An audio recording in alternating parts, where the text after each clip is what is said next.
अब मान लो ये ठान लो, खुद की ताकत पहचान लो, रुको नहीं झुको नहीं, आगे बढ़ना है ये जान लो। જીવનની કોઈ પણ કઠિન પરિસ્થિતિ આવે ત્યારે તમારે એ યાદ રાખવાનું છે કે તમારું લક્ષ્ય શું છે અને કોઈ પણ ભોગે પીછેહટ નથી કરવાની। અને આજે જે કલેક્ટરની હું વાત કરવાની છું, જેની સ્ટોરી હું તમને કહેવાની છું, એ સાંભળીને તમને આપોઆપ પ્રેરણા મળી જશે।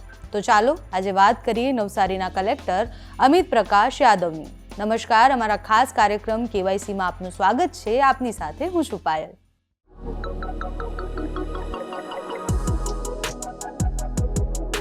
અમિત પ્રકાશ યાદવ, જેમનો જન્મ યુપીના કન્નૌજમાં થયો, શિક્ષકના પરિવારમાં જન્મેલા અમિતભાઈએ બાળપણથી જ સપનું જોઈ લીધું હતું કે એમને આઈએએસ અધિકારી બનવું છે। અમિત પ્રકાશ યાદવના પિતા પ્રમોદ પ્રકાશ યાદવ જુનિયર હાઈસ્કૂલના શિક્ષક રહ્યા। માતા સરોજની દેવી યાદવ માધ્યમિક શાળાના શિક્ષક રહ્યા। એટલે ઘરમાં પહેલેથી જ શિસ્તનું વાતાવરણ હતું। અમિતભાઈએ કન્નૌજમાં પોતાનું ભણતર પૂરું કર્યું। 2001માં જિલ્લા હાઈસ્કૂલની પરીક્ષામાં ટોપ કર્યું। 2010માં સુલતાનપુરની એન્જિનિયરિંગ કોલેજમાંથી મિકેનિકલમાં બીટેક કર્યું। તે જ વર્ષે તેમને એનટીપીસી સિગ્રોલીમાં નોકરી મળી ગઈ અને પછી એમને અહેસાસ થયો કે યાર, હું કંઈક ખોટું કરી રહ્યો છું। જીવનમાં મારું એક લક્ષ્ય છે જેનાથી હું દૂર જતો જઈ રહ્યો છું। મારે મારું સપનું પૂરું કરવા મહેનત કરવી પડશે। એટલે નોકરી દરમિયાન જ તેમણે આઈએએસ બનવાની તૈયારીઓ શરૂ કરી દીધી। મોટી વાત એ છે કે આ તૈયારીઓમાં એમને કોઈ પણ કોચિંગ ન કર્યું। વગર કોચિંગે એ યુપીએસસી પાસ કરી રહ્યા। 3-4 વર્ષ મહેનત કર્યા બાદ 2013માં એમને યુપીએસસી ક્લિયર કરી। તમને થતું હશે કે આ સફળતા આટલા વર્ષોની છે એટલે પરીક્ષા તો પાસ કરવાના જ હતા, પણ એવું નથી। આટલા વર્ષ લીધા પછી પણ એમને રાત દિવસ મહેનત કરી છે। અમિતભાઈના પત્નીની વાત કરીએ તો તેમના પત્નીનું નામ ચિત્રા રત્નુ છે, જે એડિશનલ જજ છે।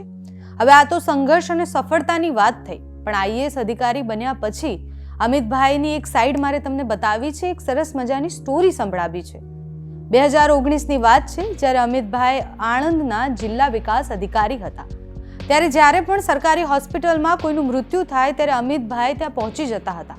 એ ક્ષણે મૃતકોના પરિવારને મુલાકાત લેતા હતા અને એમને સાંત્વન આપતા હતા।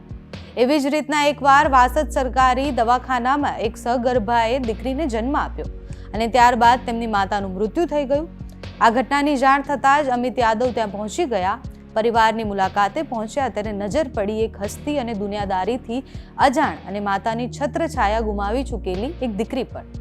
અને પછી તરત જ એમને તેમના પત્ની ચિત્રા રત્નુને આ વાત કરી અને પછી બંનેએ નોંધારી દીકરીને દત્તક લઈ લીધી। તેનું નામ મહીસાગર નદી પરથી મહી પાડ્યું। આવી નાની નાની વસ્તુઓ જ્યારે હજુ પણ સાંભળીએ ત્યારે એવો અહેસાસ થાય છે કે માનવતા હજુ પણ જીવિત છે। પછી તો અમિતભાઈ ગાંધીનગરના મ્યુનિસિપલ કમિશનર પણ રહી ચૂક્યા અને હવે એ આપણા નવસારીના કલેક્ટર છે। તમને આ સ્ટોરી કેવી લાગી અમને કમેન્ટ્સમાં જણાવો। અત્યારે આ વિડીયોમાં બસ આટલું જ। જો તમે અમને યુટ્યુબ પર જોઈ રહ્યા હોય તો સબસ્ક્રાઇબ કરો, ફેસબુક પર જોઈ રહ્યા હોય તો ફોલો કરો, અમારા વિડીયોને લાઇક અને શેર કરો।